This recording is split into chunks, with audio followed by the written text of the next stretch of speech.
Hello there, guys. How are we all doing today? We are going to be jumping into the Apex Legends action here, and it's going to be an absolutely amazing day of it. Before we talk about kind of the games, the matchups, how are you doing today, Charlie? I'm doing really well. I know that obviously previous days you've seen some really great Apex performances, and I think we're going to see a similar thing today. We're going to see some real great tight battles between these teams, and I feel like that's something that we've got to look at, Fred. We've seen teams step up massively as the tournament's progressed, so I think just each day that we're watching seems to be better and better quality of Apex. So yeah, I'm really looking forward to it, and I think we're in for a real treat. Yeah, and obviously, we're in the AOC refresh where we're going to be kind of refreshing you guys with what happened yesterday. So here we have some of the highlights for you guys if you weren't able to see the action. But obviously, yesterday it was a good day. I feel like we did see that kind of classic UTFT domination. They did win two of their games there, but two teams that you definitely need to point out: Eco and Too Much Sauce. They were both able to get a lot of points. EKO winning, the first game, getting 23 points, and they were still able to find their form in the last couple games. Obviously, round four for them wasn't all too successful, but it seems as though as the weeks go on, UTFT, there's always those slight cracks. There's always those opportunities for other teams to find success, and it's nice to see.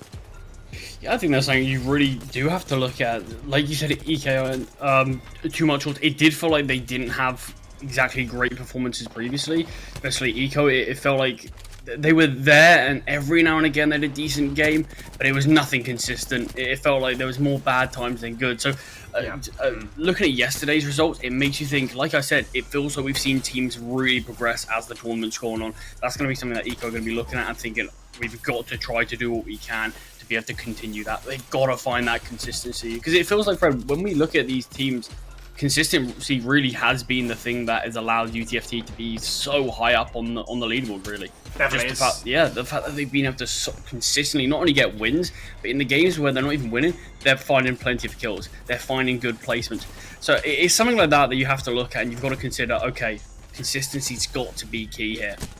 I feel like we'll have teams that really kind of are the outliers. We'll have sides where they do step up in one or two games, but yeah, as you mentioned, it is consistency. But something to mention, I think the real thing that really shows is the kills. I feel like a lot of teams initially were playing quite heavily for placement, but a game that I want to talk about is the Too Much Source game.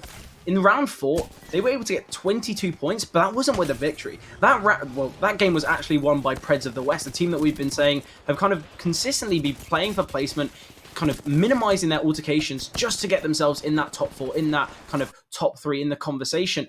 And it's, even with Preds of the West winning that game, Too Much Sauce was still able to gain more points than them. So kills are going to mean a lot here, but here's the overall standings. Once again, UTFT obviously at the top, 133-point gap. That is absolutely ridiculous. I don't think a team could even bring that back in a day or even two game days, really, because as you said, it's that consistency from UTFT. Yeah, it just feels that even if UTFT absolutely bomb out today, for example, it won't really make much of a difference because these teams really have been, or at least the players on UTFT really have stepped up constantly. Franco Brits obviously in second, with Chet's not far behind. Seems like he's a lot closer towards that middle end of the leaderboard, but UTFT really cementing that dominance at the top. Yeah, and I think as well, looking at the kind of win split between the two sides, or between all of the sides, we've had 20 rounds now. We've had 5 game days. UTFT have won 9 of them. The other games have been kind of spread amongst the few and having 11 wins. It just goes to show that not only is there that consistency, they do just have dominance. It's not as though they're getting themselves top 3, top 4. They are winning a lot of games, and that's what's just given them that clear point split. But let's forget about yesterday and then kind of the overall standings. Let's look to the Prem BP. Obviously, Chets, they had an absolutely amazing game day. They really stepped above and beyond. They were able to dominate UTFT and gain so many points that week. But we need to see more from a side like Chets. If anyone's to take them down, it has to be consistent kind of dubs over UTFT. Someone needs to try and take them down. I mean, this was the Chet side that we watched last week, and yeah, it really felt like they did step up massively. They did look really strong, but we do have a video for you. Let's have to see what Chets can provide.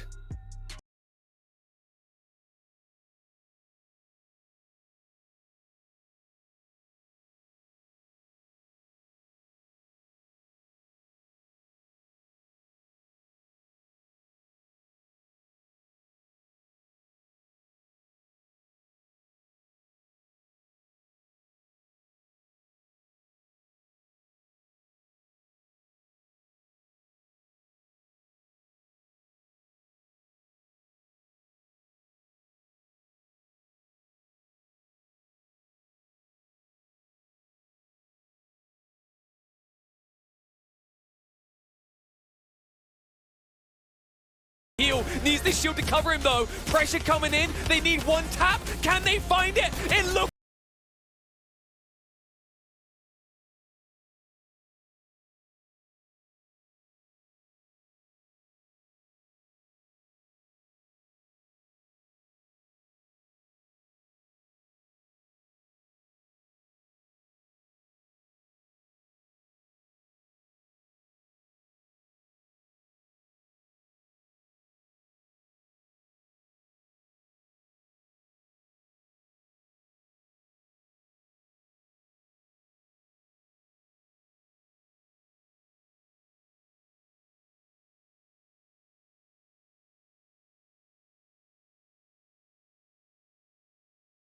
that Chets are a side that they have the goods. They have the ability to potentially take down a side like UTFT, but so many points clear. I feel like UTFT, they're in a great position, and I think what we need to see, it's a bit of a battle for second place. I feel like the crown potentially going to be going UTFT's way, but I feel like it is going to be that battle because, as you mentioned, the middle portion is, quite heavily, it's in close proximity to one another. The point split is, very close. Obviously, we have Franco-British Union in second with 166, Chets with 159, Murky 144.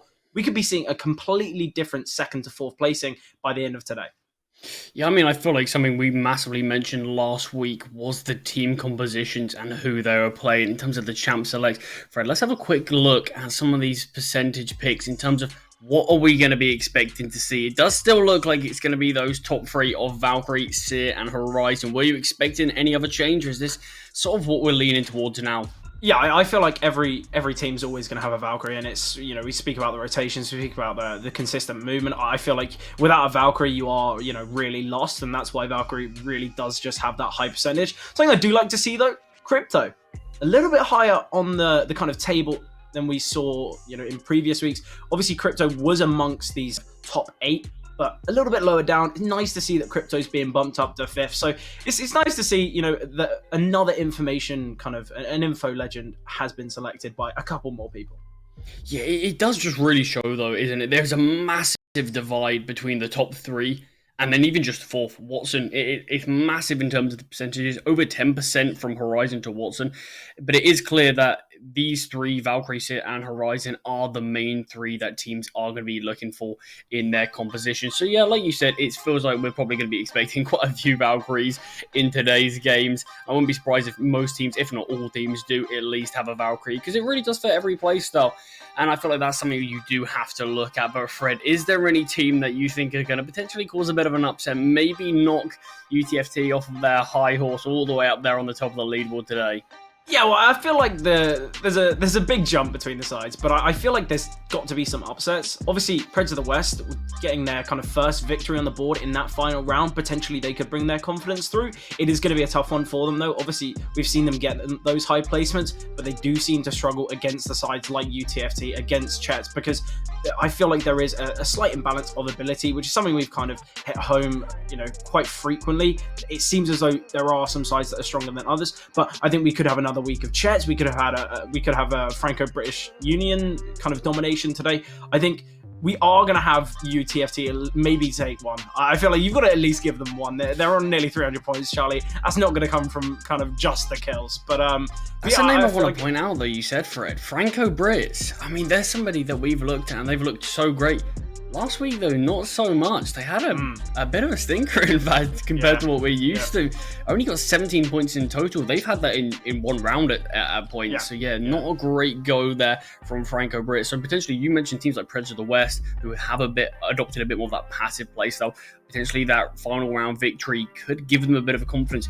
Maybe last week could hinder Franco-British Union a little bit, but they need to make sure they just sort of reset, go into this game day, new rounds.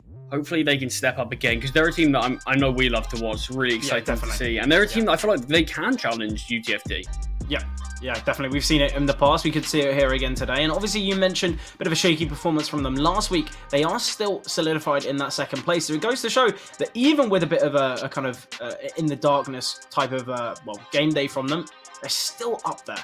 So I don't think it's going to be too much of a problem. Hopefully for the Franco-Brit side, they're not going to have another shaky game day, because I feel like, you know, you do have many sides very close to Franco-Brits, and they're definitely going to want to try and overwhelm them. But I think we are going to be jumping into the matchup, into the gameplay now, Charlie. Yeah, this is it, not long away. Going to be seeing where these teams drop. Something that, obviously, when we got to watch it, and when we've seen, obviously, these other casters take it on and other game days, it does feel like a lot of teams allow UTFT to have their own corner of the map. It feels like 100%. Nobody really wants to challenge them early. I wonder if we're going to see the same thing. There you go, Fred. No. He's exactly like that. Top corner, UTFT. Yeah, you've got that side. We'll fight it out for the rest of the map. Enjoy that corner to yourself. We want nothing to do with you. I like it though. I like the fact that UTFT is such a strong entity that not only are they given the whole of, you know, the whole of Trials, the whole of Countdown, they've got Lava Fissure as well, but they can split. They have the confidence to take all of this loot, all of this control, all of this early dominance, because they know no one's contesting them. No one's even going to have a second look towards that top left corner, because they're going to be met by the force of UTFT, and I don't think anyone really wants to be going out of the round so early. Yeah, it's pretty ridiculous that they are just allowed to have all of that. Speaking of teams that have a lot of control, Chess as well. Sort of that top right-hand side corner definitely. around the epicenter. They've got a lot of that, so potentially teams are now looking at Chet similar to how they look at UTFT. Yeah, okay, this is a team we can't mess with. Obviously, Prem VP, you can't just look at Jets anymore as a team that, okay, they are a bit shaky, because they have those big games, they can have those big rounds that they can really dominate. Yeah, definitely. I feel like they're a side that no one really wants to mess with. I don't know whether you've seen, Charlie, but Deimos is no longer with us. No Deimos today. No Deimos, yeah. So, Whoa. for people at home who don't know who Deimos is, he's an individual that won our hearts. And A lone wolf. yeah, he was just a lone wolf, as Charlie said. Just played Octane, hid in the corners, kept himself alive, and I loved it. And without Deimos, it just, you know, I feel like a part of my heart has been broken off. Maybe, I mean, it was always exciting to see the sort of 1v3 attempts. But yeah, it was never going to be a likely win, especially with teams like Jets, UTFT. There's not really much chance Deimos is going to be winning the 1v3s. You never know. I wouldn't put it past Deimos. Yeah, I don't think you ever can. It's interesting. Last time we watched UTFT, they took a very aggressive playstyle. They really wanted to push the issue onto a lot of teams. Could we be having a bit of an early team fight here? Murky and UTFT are very close to each other. You say Murky as well. It's just Jay. Ooh, UTFT Jay. I was very confused there. Yeah, this is that a fake? Is that a bit of a fake flag there from Jay? Maybe a bit of team change. It's interesting. Yeah, I like it. Maybe. I think it's just gonna get in the heads of UTFT. I think as well. If you hear gunshots close by and you see UTFT-J, you're assuming, well, that's it's got to be the whole UTFT side. Let's back away. Maybe this After is this one though, potentially, who's the better UTFT? I mean, we'll have to wait and see. But yeah, no early engagements just yet. We see Preds of the West once again. Fred, they love the outskirts. You mentioned they're a team. There's a few teams like Preds of the West who do like to just play the sort of placement game. And it's been working reasonably well. Obviously, you mentioned they got their first actual victory, I believe it was yesterday, wasn't it? Yeah, and obviously, that was pretty big for them in the whole placement department, just in terms of get a few extra points as well. So it'll be interesting what if they do adopt any other sort of play style. Only 2 players on their team right now, so potentially placements will be what they're looking for. Yeah, sadly, I don't think LT Joe Bear will be able to play, only with 2 today. So Preds of the West with a man down might be a little bit tougher for them to get that top spot, but you know, we've seen Deimos get there. We can see it from Preds. Yeah, I mean, we have seen these sort of fights where obviously first round that we watched last week, UTFT, they went down to 2 men early. You see them completely adopt a completely different strategy.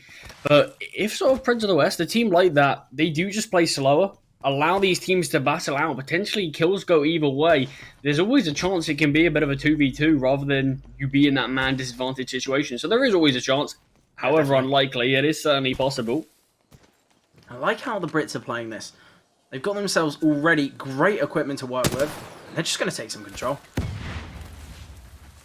Yeah, I do like it, yeah. They do have that Valkyrie on their team. Yeah, but like we mentioned, Valkyrie, they're so valuable to sort of every team comp. Just the fact that you can use it with so many playstyles. You can use it aggressively, sort of find a kill onto a team, reposition, look for more fight. You can use it as just an information play, sort of just Valkyrie ult up alone. Sort of just get the information, get a bit of a lay of the land, and just relay that to your team. Or you can just use it as a bit of an escape. There's so many ways you can play Valkyrie. So, yeah, right now, just obviously Chets, they've got a Valk as well. It feels like, I'd be surprised if any team doesn't really have one. Yeah, I feel like it would be a bit of a risk, an unnecessary one at that as well. Something that you were talking about the Legends there. I love to see a bit of Lifeline. You know, it is a very kind of conservative playstyle. Obviously, Lifeline being a Legend who generally is really kind of what it says in the tin, a real lifeline to the side. Just, you know, obviously that kind of passive healing, you could say, with the robot. I feel like you're going to be seeing a little bit more of a passive playstyle from a side that do use Lifeline. I feel like, yes, it does mean that you potentially aren't going to have as much info on that side.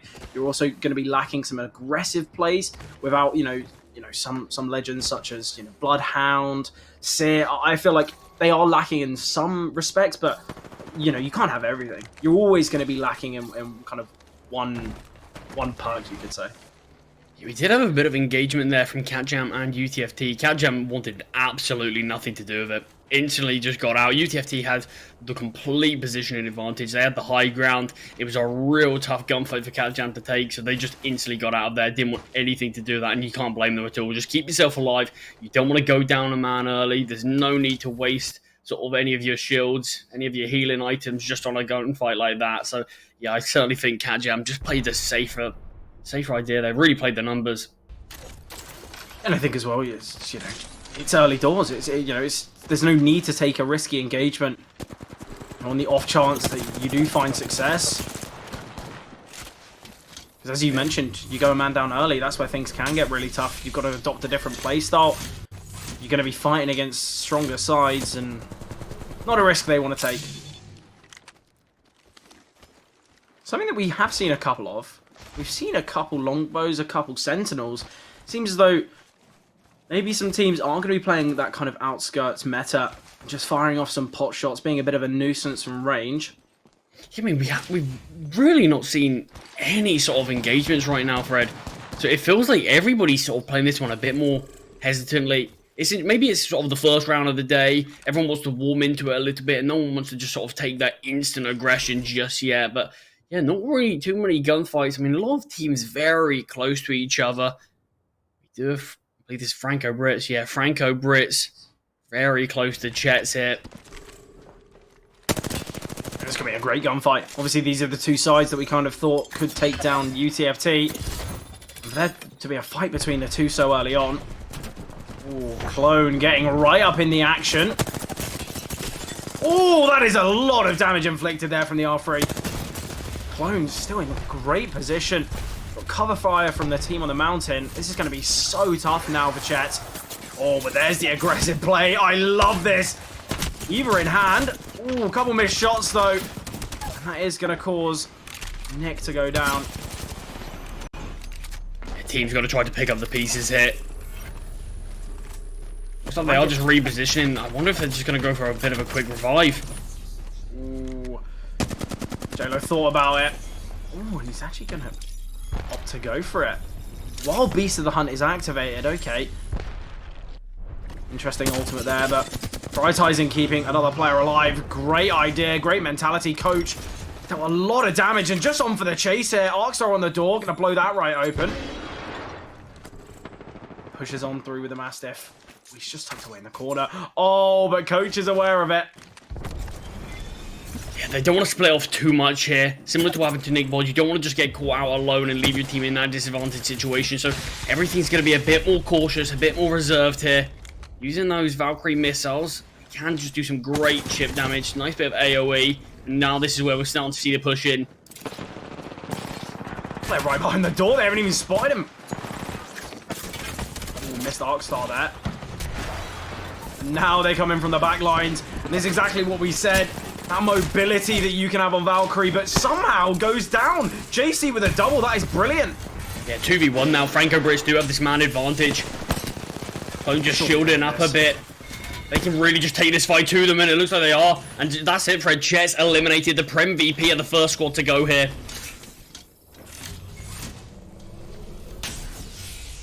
Franco Brits as well, they're going to come out of this engagement with so much. To me, there's a lot of damage down on both sides. You saw that just the shields were broken left, right, and center. Both teams had a player down, but it was the fact that Chets were the next ones to lose that second man that really just did turn the tides. It made it so challenging. Yeah, that double that double was ridiculous. I mean, really you saw set everything in motion, yeah, when Valkyrie was sort of starting to push in, you just saw instantly two people like, okay, this is our target here. This is our key to potentially having our chance back into this one. But no Chets here. Gonna be a tough first round for them. Charlie, I don't know if you see, Blade could get caught off here. One of the two individuals for Preds of the West. Ooh. It is going to be very tough here. Obviously, they decided to split to go around the mountain. Bit of a risky call. I'm not too sure if they've actually spotted Blade and they're just going to allow him to live. Yeah, it seems as though they're going to be focusing more on their own survival than the downfall of another squad. Yeah, I do like that. I think, yeah, there's no need to take a risk. Obviously, you've got to think of it. Franco Brits, they just had a bit of a tough engagement there. You don't really want to just jump straight into another one without much information, especially when you're outside of the ring. So, I like the play in general. I think it's a bit safer. Well, I think as well, you know, they're going to be coming into this kind of like the next set of the zones, the next set of the rings with a lot of confidence after that battle. And I feel like they don't want to shake it themselves by, you know, wasting a lot of their shields, a lot of their health just trying to fight while in the zone. Especially just one individual. Yeah, it's not really worth it. UTFT though, they do have a decent position in here, just sort of locking down any of these sort of entry points. It seemed as though they could have potentially been held out of the zone there, but they did get given a little bit of respect. Bit more of a team fight here, and it's once again, this one is JC and X-Side, so it's going to be a bit of a cat jam here. Cat jam. They are just trying to get some better positioning, climbing up the mountain. X-Sides has spotted the player. It's a tough shot to hear here with that charge rifle. Obviously, just that slight delay makes things so much harder as well. It's not a fun one, but I love to see the charge rifle in play. And when I first started playing Apex, it was my go-to gun. See if X-Side feels the same way. Pet 3's actually gone down here. Makes things really challenging. Are you even going to try the res? Ooh, waiting for the aggression. A little bit of damage dealt there with the charge rifle. And oh, X-Side's pushing in. Gets taken down there. Oh, in fact, still alive. I just assumed the 3-on-1 would have closed him out quicker, but JC still eliminates. Yeah, that is Kajam fallen as well. It looks like, yeah, it looked like he had the right idea there. Does a bit of damage with the charge rifle, drops down, but just ammo was not on his side. You see instantly Fred just runs out of it and just sort of realizes, okay, yeah, I'm probably done for here. Yeah, really unfortunate stuff. 5 squads remaining. This is where things get really exciting. This is where we kind of get down to the action. As the zone closes in and everyone's kind of forced into the same situation. I'm loving the wingman play. Obviously, you need to be very accurate, but Tax confident in their own mechanical ability, and rightly so. Oh, okay, maybe firing off that shot wasn't the best idea. Yeah, there's where your shield's gone. That's not ideal. Gonna have to use... Oh, I say quite a few shield cells. They had 18. Oh. I think they're fine for it. Yeah, I think Tax isn't gonna have too much of an issue at all there. Preds of the West love this. Yeah, this is typical Preds of the West style here. Kieran Uzi's in a bit of a gunfight, in a very awkward position, brought down low, and you see his teammate not even looking to help. They're not looking for that at all. Looking for that placement, Fred. Yeah, exactly. I feel like, you know, you're the one that's put yourself in a bad situation. You're the one that's got to get you out of it. I'm not going down as well. I think especially when you're disadvantaged, it's so tough to sort of be able to try to come in as that backup when you are just that lone player. So, yeah, it is a bit awkward. Franco Brits, though, they could get caught out here. Oh, not just being found. It's a 1 versus 3 here. Murky could take out Franco Brits. I believe the kill leaders right now. Murky have done a good job here. Finally figured out his position there. Ooh, he goes down. Still a 2-on-1 though. Yeah, there's too much sauce actually going out. Franco Brits are in a really awkward situation. It's all on Clone. And Franco Brits do get eliminated. That's UTFT knocking out Franco Brits. Had such a good looking start. Took out Catjam and Chets, but yeah, you saw completely caught out in terms of positioning and how vital that is. Potentially, that's where you want sort of a Valkyrie on your team. That's where you want a Valkyrie. Just rather than running into an awkward situation, you can always just try to redeploy yourself. Get yourself out of there. Only 3 squads remaining though. Gonna be a nice one here. UTFT and Murky. Gonna be the ones to watch. I feel like Preds of the West. Still going to be hiding in corners, but I like it. It makes it interesting though, doesn't it? Because like, when do they emerge? The team, yeah, you could sort of let Murky and UTFT battle it out, and maybe we come in at the end. Yeah, come in for the cleanup. Yeah, exactly.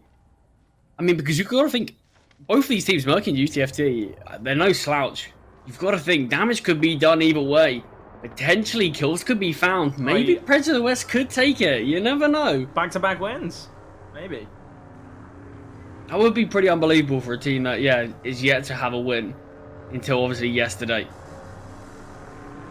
Just slowly creeping in. Oh, Kieran Uzi, get yourself into the zone. We'll just drop in. He is going to be in close proximity to that previous gunfight. Yeah, it took significant damage, but obviously that's to be expected. You can see really sneaky stuff from them. Oh, this is going to be tough here. Blade could get caught out. Oh, he has been spotted. Oh, Blade. Oh, in fact, just as Blade gets spotted, that's when Murky comes in. And that fight that Preds of the West have been hoping for, it's going to be coming through now. Jay goes down. Yeah, really clean there. In fact, how he does go down. Murky, I think they realized, okay, we've got to try to retreat. We've got to try to shield up a bit here because this is not going how we wanted it to. Not at all. Revive can come through, though. UTFT are going to allow it. I say that. They just push in, but the revive does come through. Damage being down now. Shield has been broken. If there was time for Preds to emerge, it would be now. Do pop that med kit. UTFT, are they respecting? He's not far behind though, Fred. He's just waiting for a perfect opportunity. I think he's actually waiting for the kills to come through. I think he's just been spotted. I think he was just spotted. Yeah, look, they're aware of it. UTFT, they're aware of the third party. They know about Preds. Yeah, I think they realize, okay, we could be crunched on here. We've got to make our move now. I think they might make the right one. I think they're going to try and single out the Preds. Ooh, I say that, Genji. I mean, call out there ever slight. Obviously, we mentioned how Tax had 18 shield cells. It has slowly been depleted. It feels like as soon as Murky or UTFT are trying to make the next move, it feels like just the pressure being applied stops them. But Murky, they are backing off here. Repositioning. And they do take down Kieran Uzi. It's half of the Pred side going down. Ooh, Blade trying to reposition here. And get himself in the zone, but oh, they have spotted him. Surely going to go down, and that's Preds eliminated. They get themselves top 3, but now it is going to be that bloodbath between Murky and UTFT that we were hoping for. No third party from the Preds. Yeah, these two teams, constant pressure. Both really strong individuals in their own right.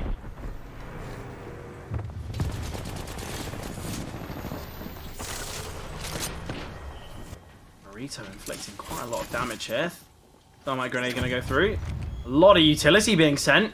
Is this the go call? They're going to be sending out now? It looked like it could have been. Valk shield though almost broken. Potentially just wants a little bit of time to heal that up. Yeah, the problem that Murky are going to be facing is UTFT directly above them. And that's their playstyle. They're just going to try and hold off all the exits. Keep them cornered in here. It just makes them feel really uncomfortable though, doesn't it? It makes them feel really awkward. No room to breathe whatsoever. Ooh, they've broken the door as well. Nowhere to hide behind. Tax slowly creeping on in. It's a shield crack there. I think they're going to be pushing in now. This could be the final fight here and now. There it is. Genji takes down Marsh. The aggression comes through, and there it is. It's over. You have our champions, UTFT. They take it back to their winning ways. Yeah, done with the wingman as well. The weapon you wanted to see, but great stuff there from UTFT. Once again, it's them asserting their dominance, making teams feel really awkward, really claustrophobic, and UTFT with yet again another victory. But Fred will be back with round 2 after the break.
What a great first game that was, though. Obviously, UTFT, they've got their 10th win now. Double-digit wins on the board. Absolutely amazing stuff from them.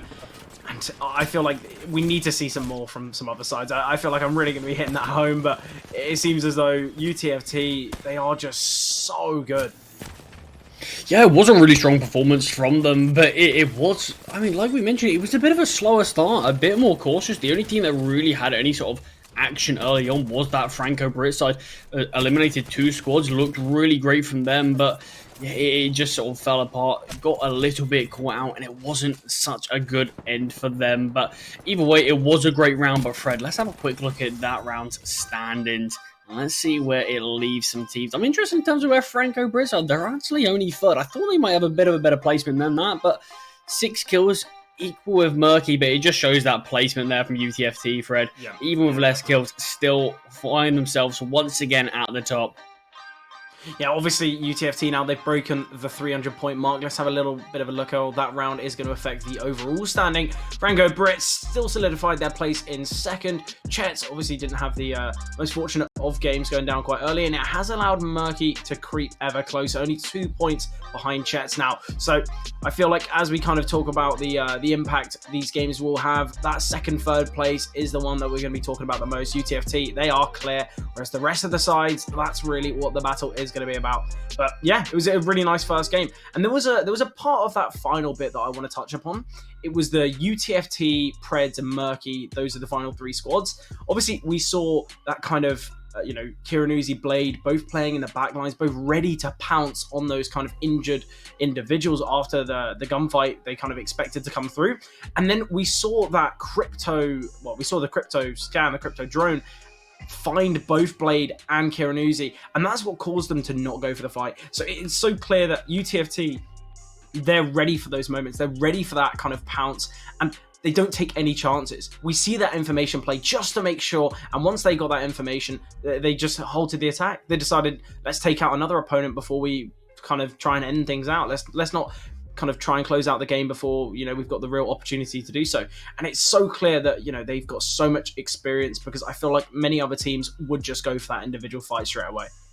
But that's something that's interesting about UTFT. It feels like every time we watch them and get to cast them, it feels like we do end up sort of seeing them go for a lot of aggression. But that's the thing; it's not just sort of blind aggression. It's very structured, very educated in everything they do about it. They take their time. There's patience about it. Similar to that fight with Murky, there's no rush. At the end of the day, before they even spotted Prince of the West, they still played it slow, waited for the perfect moment to go in. But yeah, either way, it was a really great performance from UTFT. Yeah, I feel like, as you said, they kind of just waited for someone to emerge, they cracked the shield, and then they pushed in, and the timing just worked out perfectly for them. And I feel like that's, a playstyle that UTFT have adopted. They don't take the fight to the wrong time, and that's what's given them so much success. It's that the consistentness in the gunfights towards the end of the game, because they don't make any risky plays. They don't do those kind of stupid ults that are going to get you killed. They are so calm, cool, and calculated, and that is, what's kind of led them to be so far in the top. But we are just going to be jumping to a short break before that next roundup, but going to be an absolutely amazing one.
Welcome back, guys. I hope we're all doing well after that short little break, but we've got some time now to talk about this next round coming up. Do you think we're going to be seeing another UTFT victory, or is it going to be a bit of a question mark, Charlie?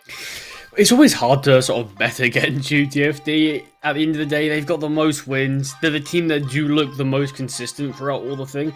But it's not to say I don't think they're necessarily the best team in terms of individual ability, in terms of what they can do. I think there's a lot of teams who can rival them. It is just that consistency that UTFT do have to an absolute T. It seems like they've just got their team comp is absolutely unbelievable. But it's the team chemistry and the communication that is clearly the thing that's driving this roster. And I think that's so impressive every time you see them, because you can see it's not just an individual play. It's not sort of the players being reactive off of each other. It's everybody's being proactive together, and that's the thing that I love to see about this UTFT roster. So I feel like, yeah, there's a good chance they could get another win today. I wouldn't be surprised if they could get another couple, but I'm interested to see these other rosters, how they can step up. Franco Brits, I feel like they look very good, but it was just the positioning that felt like they caught them out in that one. Yeah, definitely. I feel like, you know, there was a lot of opportunities where UTFT could have potentially gone down, but it seemed as though they were right place, right time, and I don't think that's luck. I think that's kind of just how they've been playing. It's their positioning awareness. It's kind of how these three individuals, you know, poise themselves, and that's why they do show so many strengths. Something I do want to point out there, Charlie. Obviously, UTFT, they drop on that kind of top left half of the map, and they split. Something I'd love to see is 3 squads. They all drop top left, one picks a different space, and they eliminate UTFT. Because it could be possible. You know, it'd be 3v1s all across the board, and I think that's the best way to get rid of UTFT. Attack them right at the start. Because every single game, they seem as though they have all the loot that they could ever ask for. They have no contest. They have nothing to really fight for. I'd love to see just a bunch of squads absolutely jumping from the start, and then just let it be a bit of an open finish to see who's going to take it. Would be a bit mean, I guess. It'd be quite bold for these teams to see. But Fred, we are jumping into it now. Maybe you will get your dream. Maybe we'll see a few teams absolutely target UTFT, but I don't think that's going to be happening. I think these teams like to play a little bit slower early on. I think they like to live. Too many early gunfights. Yeah, they like to live. It's a good way of putting it. But we'll have to wait and see if UTFT do just reclaim that top left corner of the map as their home and just have sort of free range to be allowed to loot that. Yep, there we go. It's all there. there. Heading there now. Yeah, I didn't see them initially. Oh, are they not going there? But no, they certainly are. It does sort of feel like we see these teams a lot of the time have the drop zones that they do tend to just lean towards a lot of the time, that they do just seem to prefer. Yeah, definitely. Obviously, we've been seeing, you know, it is pretty much the same drops every time. You know, UTFT, they get given the whole map, and everyone else gets to fight for a little crumb. Yeah, a scrap at the bottom. Yeah, exactly. I'm interested to see why not many teams are dropping towards Climatizer and Epicenter. Obviously, you know, looking at the current zone, it would be a long rotation, but everyone's got a Valkyrie in the minutes. So, I don't know, we could see that side kind of being claimed by, you know, another dominant side. You know, it could be taken by Chets. You could have Franco Brits. They could try and take that control, but... Yeah, but there's a few teams that we look at their team comp all the time, and they do just stick with the main 3 core components that they feel the most comfortable with. Every now and again, you do have a few teams. Reds of the West are no sort of stranger to it. They do ever so slightly change up their team comp. I wonder if sort of round 1 is gonna entice anyone to be like, okay, let's change a few things here. Whether it just be one piece of the puzzle or sort of the whole thing. Well, I feel like a lot of teams aren't going to be sticking to the meta. They're going to be sticking to what works at this kind of level because, you know, if it ain't broke, don't fix it. I'd maybe try and take a page out of UTFT's book because clearly that's a scripture that's working very nicely for them. But yeah, I feel like maybe the first couple rounds, teams are going to be opting for the composition that really does work well. And then if things aren't kind of going their way, they might go for those comfort picks, as I mentioned before, because not only does every kind of legend have their own place, it has their own benefit. When you are just, you know, a different beast, you're a stronger individual on, you know, one character, sometimes when you are kind of really searching for something, that's just the best case scenario. Yeah, we do get to see a bit of a gunfight early on. Not necessarily the gunfight we're looking for, but it's still a gunfight nonetheless. taking down the Prowlers, the Protectors. They're dealing with them pretty well. UTFT, they do love to get all the strong early loot. They're going to be able to do so pretty successfully. 2 legendary armors already. Ooh, we do actually have this bit of a gunfight. Yeah, Franco Brits. I'm trying to enclose on this team. Not sure what roster this is just yet, actually. Is that an Octane? Could it be Deimos? I don't know about that, but... I love it! Sadly, not an Octane. It is, in fact... Oh, it's Morito. Oh! Franco Brits, they're gone! Already? That is unbelievable.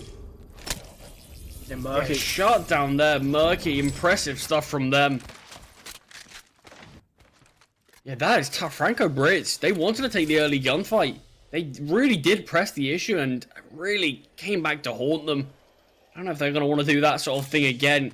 Very unfortunate for them. Obviously, you understand it. You want to get those early kills. You want to get that upgraded loot. You want to get yourself in a good, not only zonal position, but kind of a mental position. You take an early gunfight, come out of it with a lot of success. You're going to be very happy with yourselves and going, with a lot of confidence into the later stages of the round. But let's make sure you win that early fight. Seems as though they were the one that took it. They were the aggressors and really didn't come out on top. Yeah, going to be eliminated already here. 5 squads remaining. You imagine a lot of these teams are quite split. So probably not going to be having too many gunfights for a while. But it will just allow these teams to really just improve their loot massively. So we could really be just having everybody with their best weapons in their best positions. And it could really just come down to sort of all these timings and all these little niche things. Yeah, I feel like sometimes it will just come down to raw aim. Sometimes that is how the cookie crumbles. It's always sad to see. I love it for kind of the legends and positioning to have such a key factor in a gunfight. But sometimes it might just come down to someone else hitting heads. I mean, sometimes that's all it is needed, but there's a lot of other times where you need a lot more than that. Yeah, definitely. Yeah, as you mentioned, very passive hit. All of the sides, they've seen Franco Brits fall. They don't really want to follow in their path, follow in the footsteps. Once again, though, as you can see, Preds sticking to the edge. I like it. It's going to be looting their way. Can they loot their way to another victory, though? That is the question. I mean, 3rd place last time. First could have potentially had a 2nd, but obviously Murky already looking very strong here, taking down Franco Brits. Came 2nd last time. Potentially this is their time to shine. This could be their week, yeah. I feel like this certainly is a good chance. I mean, it was a close gunfight, really, between them and obviously UTFT. So maybe just with that sort of extra bit of confidence after taking down Franco Brits, maybe that's all they need. But we are seeing Cat Jam here, just taking these zip lines along. I wish we saw some more Pathfinders. I feel like there's a slight kind of a slight nicheness to Pathfinder. I feel like sometimes, you're never going to take a Pathfinder over a Valkyrie, but I love to see the kind of the zip wire rotation. Sometimes they can be really key. Yeah, I think obviously you know that I'm a bit of a Wraith enthusiast myself. Yeah, I do like to play them. Let's stop. Yeah, I think, who was it last week? I believe it was Chess, in fact, that were actually playing, running a Wraith. Yeah. They did pretty well. Yeah, they did really well. I mean, gunfight-wise, yeah, really coming out on top of most of those engagements, so... Wraith's an interesting one because things can work out well. Yes, it's kind of got to be dependent on your opponent's positioning, but sometimes you can really get the upper hand with just that kind of element of confusion, you could say. So I think it might be Franco Brits. I think it was Clone that was actually running the Wraith. So yeah, I think it was Franco Brits. Maybe, obviously, Franco Brits going out here. Maybe they're going to want to change things up, get that Wraith back in the mix. Oh, definitely. But this is what we're saying. Obviously, when it gets to the kind of the closing stages, the last couple games of the day, that's where people might just be going for those more casual legends. They'll be going for comfort over competitiveness, maybe. Especially if they've had a bit of a harder first 2 rounds. Yeah, definitely. It does follow. You can sometimes, certainly sometimes see that sort of play. And the thing is, right now, Franco Brits, they're going to be sat here waiting for that next round, pondering, where did we go wrong? Obviously, we've seen them go for that passive playstyle in the past, and work out for them. But taking that early aggression, it's put them in a situation they're not going to get many points for placement, if any. The kills aren't going to be going their way. It could just be a little bit of a donut here in round 2. Jets are really playing on the edge of the ring here. Couldn't really be more on the edge if they wanted to be. They're going back in for seconds. I don't really know what's going on here. Just making sure everything has been looted. I don't actually believe anyone dropped Geyser, so I think they can take this. Bit of a risk though, and looking where the next zone is, not going to be all too easy. Yeah, it'll be interesting if we see a team like CatJam potentially meet UTFT as they do head towards that next zone. They are still staying towards that terminal station, so if UTFT get a bit of a move on, there is that chance they could catch them off before. Yeah, I love this. Obviously, we can see the Preds. They're on the kind of the slow side of the zone. They're just slowly going to be creeping in when necessary. And, the next zone goes their way as well.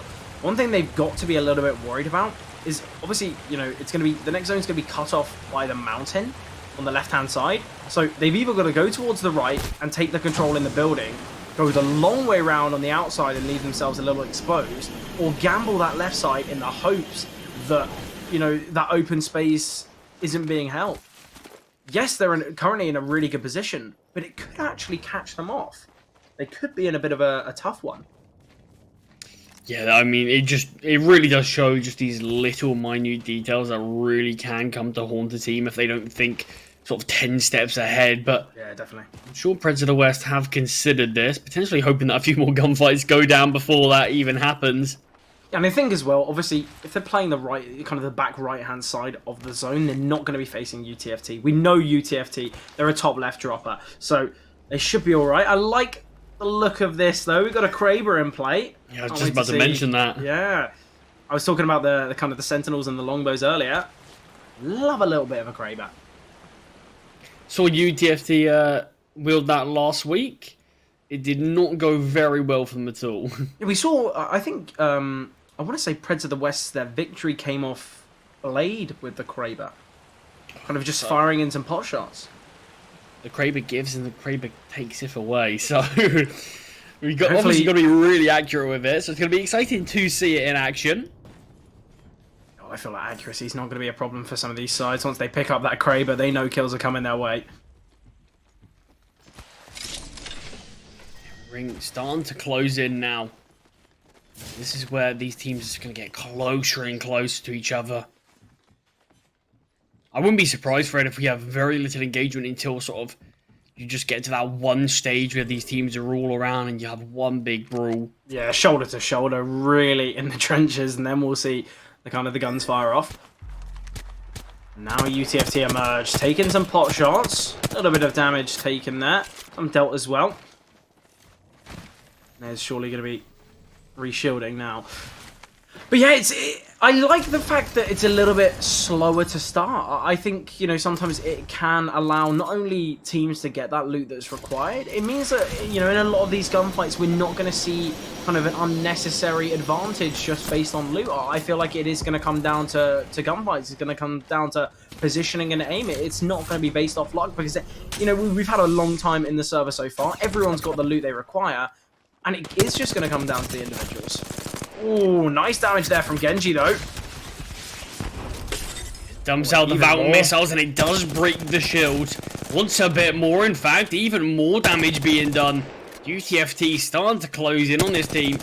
Genji has inflicted so much here. I think they're going to be pushing on through. Yeah, CatJam, you can see they're just on the other side of this rock. I wouldn't be surprised if they just want to get out of here as quick as possible. Wingman once again on Tax. I think they're just letting Tax do the dirty work. Playing at range, and Tax up close and personal with the car. And now that is going to be the go call. They crack the shield. Oh, just playing around the mountain, though. Bit of cat and mouse. So, Tank's going to go over. Who's going to make that wrong mistake? Who's going to slip up and give something to their opponents? Tanks takes a bit of chip damage, just going to be shielding up. You see a kill. Marito finds Coach.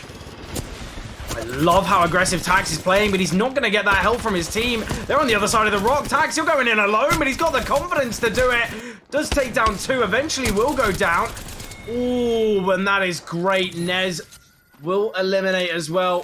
That means Tax can stay alive, but we've also got a fight going on here. Murky trying to take down these individuals. That fight from UTFT, though, really crucial. Tax with the double before actually going down. That's when his team cleaned things up.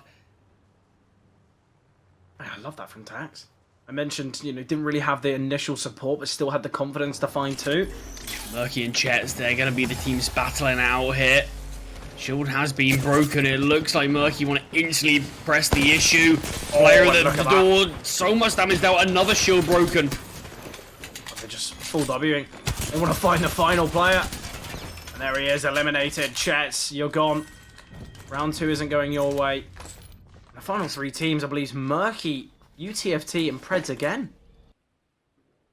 Yeah, it really does feel like UTFT and Murky have been the dominant factors here in Preds of the West. They are really just playing it safe. I'm just hoping for a bit of a lucky gunfight between the 2 others. But we could just see a complete repeat of what happened before. I mean, it's massively been working out for all Preds of the West, but Tax in a really awkward position here. It's just going to be respawning his team. Didn't even realize both his team actually went down. Was that from the previous gunfight? It must have been. It must have been the zone. Yeah, it could have been the zone, in fact. Res, yeah. But yeah, either way, because the gunfight looked reasonably clean. Oh, and Tax is going to get pressed here. This is so dangerous. Tax has got so much work to do. They're going to try and take him out of the sky. Oh, I don't think they're making their presence known It does feel like Murky's best moment to strike is now. And Tax on top of the roof, trying to provide some time, trying to give them a little bit of time before it all comes crashing down. It's going to be holding up. Yeah, this is really awkward here for UTFT. If they can make it out of this alive, this will be so impressive.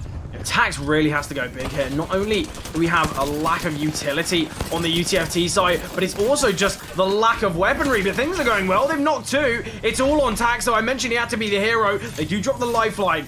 Ooh. It's getting pushed in back, dropping behind the shield. He will be able to pop the shield in time, and with the wingman in hand, can he take him down? Yes, he can. Murky, they've been eliminated now. Nez and Tax, all that remain. They're going to try and deliver Genji's beacon. But if there was a time for Preds to strike, it'd be now. I love that. The downed player just blocking with the shield, keeping Tax alive, and he's been so impressive in this game so far. I don't know if you saw that unbelievable stuff in general. That was the utility there from the lifeline. Drop down the passive healing, so it allowed the health to regen and the shield at the same time. And it really, it could have gone either way there. But Tax clutching up when necessary. And potentially the final fight could be coming through now. Yeah, you mentioned this is probably going to be the best chance for Preds of the West. 2-on-2 right now. Oh, in fact, not anymore. Yeah, Genji is back up. Oh, Blade's not even here.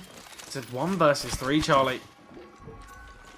It's all on Kiranuzi. They spotted him. I think he's just having some fun. Yeah, I think he realizes. Yeah, probably not much chance on winning this one. I think we get a little bit of a GA. Everyone drop weapons and fist time. What is going on here? I think he knows it. I like it. Kiranuzi doesn't even want to take the battle. He doesn't want to lose. Interesting though, Fred. Surely that's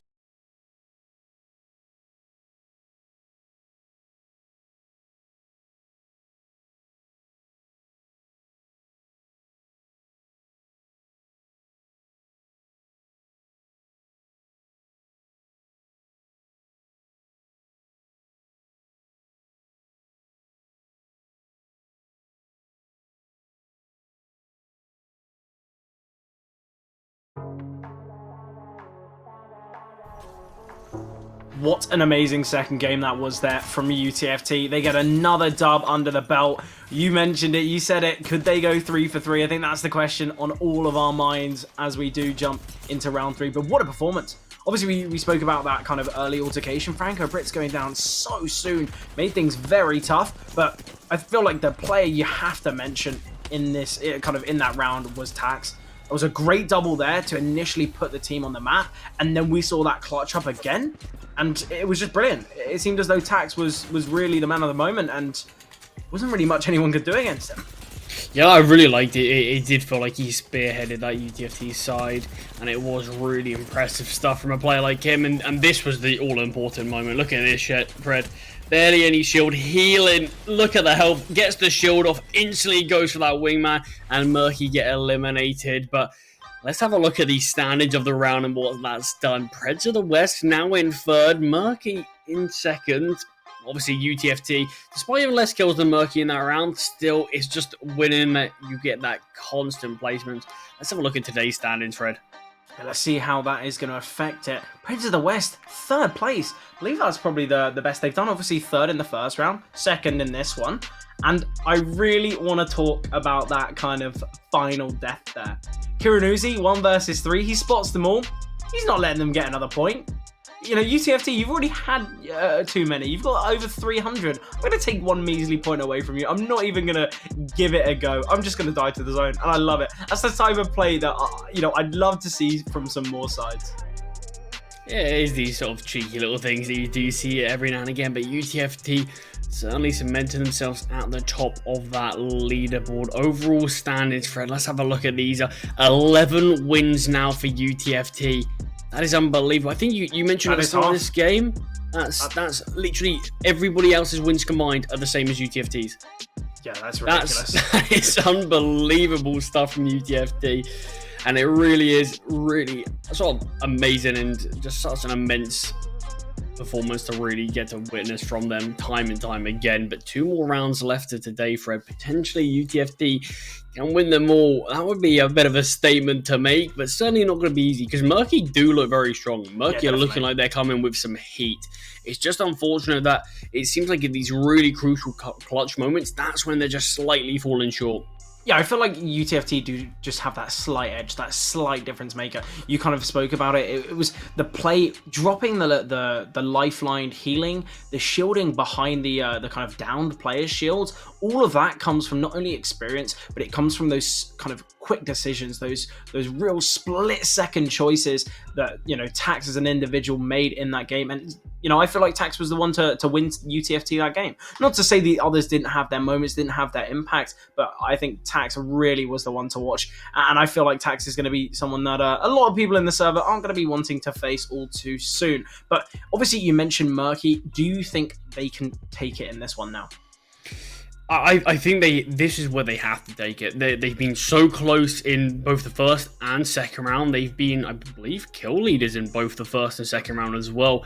It is, and you can see in the actual standings of today, at least, they're not that far behind UTFT just because they've been getting more frags and they've been getting so close in each of these games. But it's just they haven't, like you said, it feels like they haven't got that edge. And that's what they need to change. In this time, they need to discuss and see what they can do. But Fred will be jumping into round 3 after this break.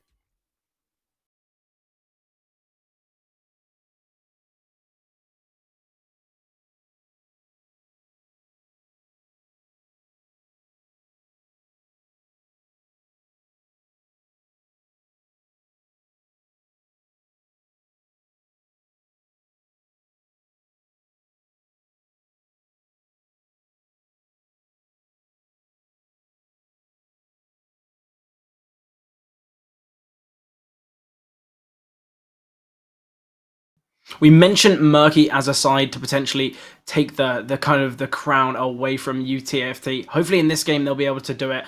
I don't believe we've seen a kind of a flawless day. Surely UTFT haven't won all 4 in a row. Obviously we've seen a couple victories from them as well. I'd love to see it, but I don't want it to happen, if you know what I mean.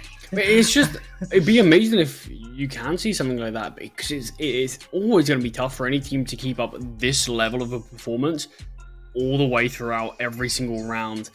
But with a start like this, it's certainly possible. The only team that really looks like they could knock UTFT off that pedestal would be Murky. And obviously, like we mentioned, it feels like they are lacking that slight edge, but if they can change things around, there is certainly that possibility that they could do so. But UTFT, I mean, 4 games in a row, that would be unbelievable. But they do need to win 3 first. Yeah, they got to win that match number 3. I feel like what we could do, though, is we could try and kind of, well, we could hope for the other team's success. I really want to see Murky take them down because they've been so close. It seems as though they're kind of millimeters away from eliminating the kind of the kings here in Apex Legends powered by Intel. But we just need to see someone take him down. That's all we need. Oh, we are actually seeing slightly different drops here. Cat Jam are actually the ones to take out this top right side. So potentially these few teams are going to be, dropping a bit closer to each other. So maybe we could have some early gunfights here. I think we are going to have Preds as well hitting the dome. Once again, just on the outskirts. I love it. It seems as though kind of UTFT, the top left stairs, we have seen another side take Climatizer, but it seems as though the middle portion of the map fairly empty on the basis that teams just don't want to get crunched in on. Yeah, I mean, it is easy to see why. You just don't want to be caught out in those positions at all. But teams like Franco Brits, Murky, I do believe Chets as well. Yeah, they are all reasonably close to each other. And in fact, Murky and Chets right side by side. Potentially, we could have this early gunfight that we are looking for. But Chets and Franco Brits, 2 teams that we've looked at and sort of, I think they've been a bit lackluster in terms of what we think they can do, especially Jets who've been the Prem VP. They really haven't been able to show us too much just yet, but hopefully they can turn things around in these final 2 rounds. Yeah, exactly. I feel like you can always show strengths in these weeks, and it's clear that they dominated last week, but it's more about that consistency. Something that we really drove in the kind of the ASC refresh. We made sure that everyone knows UTFT, their success isn't just because, these outliers, these 40-point games. It's because they're generally getting, 10 plus points a game, and that is so valuable over the kind of the stretch of this kind of whole season, really. Just see a bit of information being gained there from Jets, just getting a bit of a lay of the land, but I don't actually think they spotted anyone, so probably not going to have too much of an idea in terms of what to do. Murky, this is it, Fred. This is the team to beat. This is the team to really rival, I think, this UTFT side, and they really have to do it now. Just try to break the streak, because imagine the confidence that UTFT could have if they win all 3.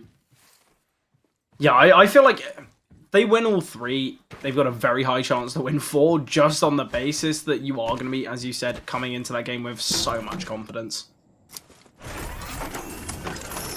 So I really do think this is such an important round for Murky, just to do whatever they can to best them. But it's interesting, if you're Murky, do you think potentially you try to take the fight early to UTFT, or do you continue to do what you've been doing and play it a bit slow and hope that you can sort of just get a bit luckier this time? Yeah, I feel like it's something that we saw from, I believe, Franco Brits. We saw them try and take the fight to the opponents, and they got caught lacking. And potentially, you just got to keep that same playstyle, hope for the best. And I feel like if you make a change up to your playstyle, one in which you're getting yourselves top 2, you're consistently putting points on the board. There's no need to change that. I'll be honest with you, Charlie. I don't think anyone's going to be able to catch UTFT. So if you can get yourself second every single time, there's no real problem in that. Yeah, I suppose. I mean, in terms of points, they're not far behind UTFT. So, at the end of the day, potentially it's not too big a deal. But, I mean, I suppose getting that win is just a bit of pride as well, isn't it? Just, oh yeah, I've got another win on the board. Yeah, definitely icing on the cake. Franco Brits, though, they've got the vault. So yeah, we see UTFT a lot of the time do head towards the vault, but not in this one. Franco Brits are going to be allowed to head there. Straight away, they've got so much from that. Whether they'll be able to wield it, though, that is the question. Are they going to be able to utilize everything they've just gained from that vault? Hopefully they don't go for another aggressive play, because we saw how that went for them. Yeah, it didn't work out massively. Last 2 rounds, yeah, similar to Jets, really haven't been ideal for Franco Brits, but a bit of an engagement going on. Just a few pot shots being fired. I think we're going to be seeing a little bit of a push here. Clone. Try and gain some control here. I don't know how much they want to fight this. It's not. It didn't look like the most favorable gunfight, and I think just going to be seeing get a bit more of a vantage point. Clone's still getting aggressive. Just trying to get as deep a position as possible. Definitely the weapons for it though. R3 and either. It's not bad. Franco Brits do want to continue to play this bit more of an aggressive play style. They really do want to maybe take the fight. Horizon dropping that. See, PC util just allows you. I mean, that's such an important piece of Horizon's kit. Yeah, but the kind of the wind wall there. Yeah, it just allows sends you up. Yeah, just to get. It's so nice. I feel like a player like Horizon, along with a Valkyrie, is so nice in a team. You've got the fast rotations, but you can also just roam and move around these sort of buildings so easily. Just gain vantage points so comfortably as well, and it's something that I feel like is so nice for every team. Yeah, I feel like Valkyrie generally going to be kind of the out of play ultimate. You're going to be, trying to rotate with it. Whereas Horizon, all the kit is just about gaining an advantage in those close quarters engagements. Have a look at this, Fred. UTFT Tax, after such a great performance, actually decided to switch champ. Going to be playing Wraith in this one. Potentially wants to get a little bit more aggressive. Potentially heard the cast, heard that I'm a big fan of Wraith, and was like, okay, I'll see what I can do. see what we can show you. Hopefully for Tax it all goes well. I think you might get a bit of a... Get a bit of stick after that. Yeah, definitely. Yeah, only really had a few pot shots so far in this round. Nothing all too decisive. No real full-fledged battles just yet. Well, I think as well, a lot of teams, they realise, we've gone for the fights. Did it work out? No. Let's just kick back. Let's just relax. Wait for the zone to kind of force the action. Oh, Jets. They spotted these players. When do they opt to take this fight? Well, it looks like Nickbot didn't want to, but the rest of his team had different ideas. Repositioning those. Spots the player on top of the crane. Big damage to that Valkyrie there. Shield has been broken. Seems though they want to try and get into a bit of a deeper position here. And this could be perfect. We could see Chet's find a couple openers here. Ooh, just spots the tip. The opponent's head. Yeah, not an easy fight to take though, but yeah, Chet's definitely want to take this fight to this team. Ooh, they've spotted another. When are they going to make that go call? When are they going to decide to engage? That is the question. It seems like they want to get a little bit more chip damage first. Just whittle these players down before they fully commit into the gunfight. Damage onto the shield gets traded sort of back both ways. Another gunfight here between Franco Brits and UTFT. Yeah, gunfights across the board. We mentioned how kind of teams might be opting to play things a bit passively, and straight after we said that, the action does come alive. Yeah, it feels like they play passive, they got their loot, and now they're ready to take the fights. Tax is getting so aggressive. Yeah, I think he thinks better of that now. Wants to just instantly get out of there. Lovely bit of movement. That is so cheeky. Yeah, just able to shield up again.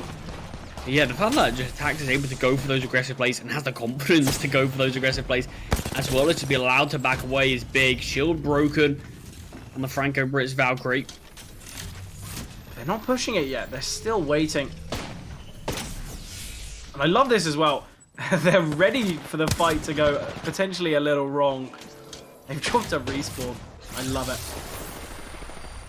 Oh, this is cheeky here. Pot shots being fired off. They want to go back up there. Oh, right time now. Yeah, That is a really cheeky play, though. I do love that. Just gets up top here. Genji going to be pushing through. They're searching for him. Elevated himself up on top of the crane, and now the pot shots come through. A lot of damage dealt there from Genji. Also, quite a lot of inflicted to him. Yeah, once again, UTFT go for aggressive play and just opt to back off. Ooh, you say backing off. Tax goes down. The player we kind of praised so much in the last. Wingman really isn't working out all too well. Oh, but Nez was aware of that kind of the chance of a flank. It does drop JC in the process, and they're starting to get crunched in on. This is really dicey for UTFT. Nez does drop down, barely any HP to his name. Now the movement comes through. Noxa just trying to take them down. We'll get eliminated. Nez, you're out now. No more chances for you, and it's UTFT. They're gone. There it is. Franco Brits. Certainly no chance they can win all three. Franco Brits, a team that we mentioned, Fred, have had such a tough time with things, and they could potentially have an even tougher one as more bodies are coming their way. Shield broken, but they're certainly not out of the water yet. JC has been healed in the meantime. He's been revived, so back to having 3 players by Cat Jam. This could be the perfect time to strike. They just had a long, drawn-out engagement with UFT. So Franco Brits could be a bit isolated, could be a bit underprepared. Yeah, and I think as well, they're going to have depleted so many of their medical supplies. The shield cells are going to be at an all-time low. If there was a time, as you said, to push, it would be now. We could have another fight on our hands, though. Seems as though we saw, you know, quite a passive playstyle in the first, quite aggressive in the second, and now it just seems like it's consistent gunfights. I love it. But this is what we mentioned about Murky having a good chance here. Just the fact that UTFT have gone, even if Murky don't win, but just have a good enough game, they can top today's standings, Fred. They can. It's going to be tough for them, though. It's not going to be all too easy. I feel like a win in this one certainly would make things a lot easier. And, you know, as you mentioned, UTFT going down, there wouldn't be a better time for them to take it. Arrows aren't connecting just yet. The Bocek really not being able to utilised here. Ooh, I like this. Very aggressive from Clone. Takes down player. And instantly they've got man advantage in the fight, and they don't even need to keep things going. They could just back away here. Yeah, sort of just punishing Cat Jam for aggressing them. Trying to take the fight onto them really leaves Cat Jam with this man disadvantage in a bit of an awkward situation. Yeah, I think the Brits, they realise, you know what, we can just leave this fight. They can go and try and recover the banner and get taken down, or they're going to have to retreat. And that's exactly what's going to happen. Cat Jam now going to be going into the final stages of this one with a man down, and as you mentioned, sometimes that's all it takes. They are still going to be having a bit of a look here, though, wanting to avenge the fallen teammate, but I say that they are just going to be backing away. Potentially hoping that the bullets they fired will try to force Franco Brits side away, but certainly not. It just brings them closer. JC, damage dealt. Continues to press the issue, yeah. And that's Cat Jam gone. Franco Brits do successfully take them down. And Charlie, Cat Jam were the ones that took that initial fight to Franco Brits. Obviously, Franco Brits, they were up on the kind of the sky tower, and they were getting third-partied just as the fight with UTFT was over. That's where Cat Jam emerged from the mountain, and it seemed pretty perfect. Cat Jam, they had a real chance there, but no. Oh, and Murky! It's all on Morito here. Chets as well. It's a 1 versus 1. Murky have been here before, Fred, but they failed to convert it against UTFT. They have to be able to. J-Lo going to be shielding up. The ring's going to be knocking him down substantially. Barely gets the heal off. Is it even going to be worth it? And Murky are gone. Yeah, there it is. Murky eliminated, but we could see Chet's falling as well. J-Lo, have you got enough time? Oh, it's going to be tight. Does just get in, though. Close. Yeah, obviously, this is what we mentioned, Murky. This is such a good chance for them just to sort of top the charts. Charlie, I of think today's rankings, but 1 versus 3 potentially got to take a bit of a leaf out of Preds of the West book. Well, it is Preds. Obviously, Chet's singular survivor, JLo, against Franco Brits. I think Franco Brits are destined to take this one now. I don't really know what these two other teams are going to do. They need to potentially kind of have a little bit of a kind of agreement. Let's take down the big dogs and then we can try and battle it out amongst ourselves. Yeah, Kieran Uzi and Blade are split right now. They are just doing whatever they can to optimize that placement, but second potentially looks like a bit of a guarantee with Murky only having 1 player surviving, but we've seen them sort of pull off miracles before. Not only are they split and playing for placement, they both have sight lines here on the Franco Brit side.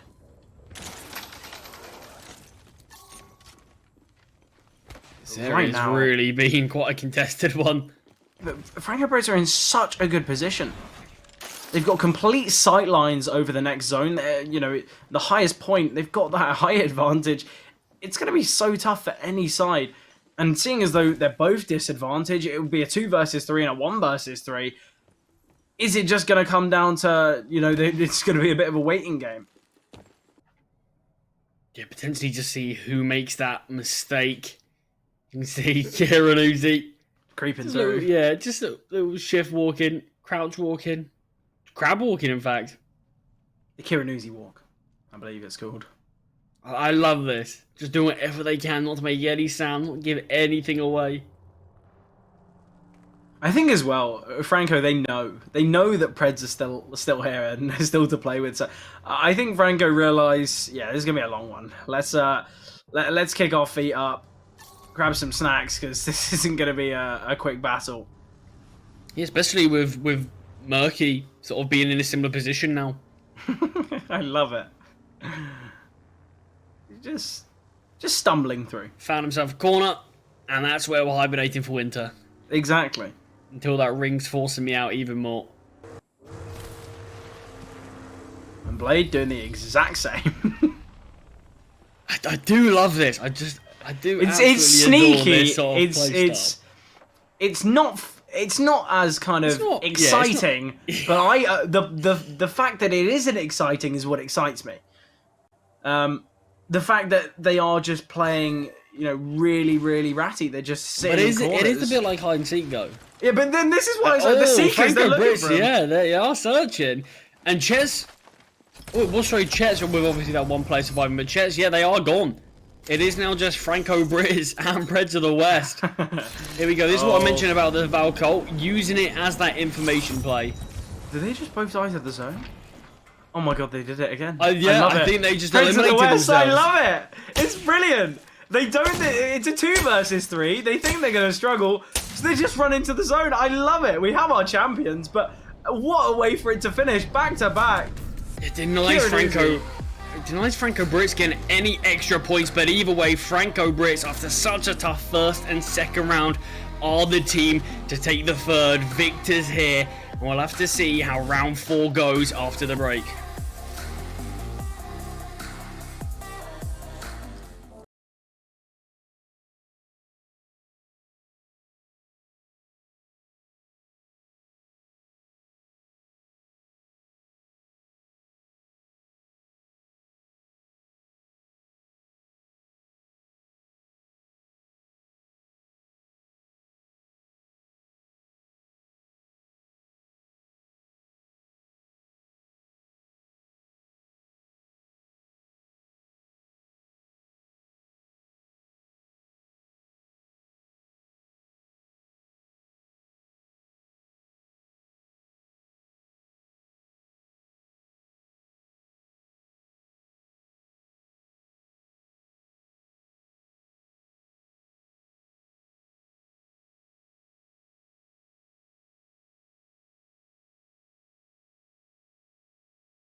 Welcome back, everyone. Obviously, if you weren't able to watch that game, here are the highlights for you. But once again, we have another victory off the back of just two individuals dying to the zone again. I love it. It's a style of play that we haven't really seen much, but Red to the West, they get themselves second, they get the placement points, and then they just take the points away from Franco Brits. They don't even give them those two extra bonus points for the kills.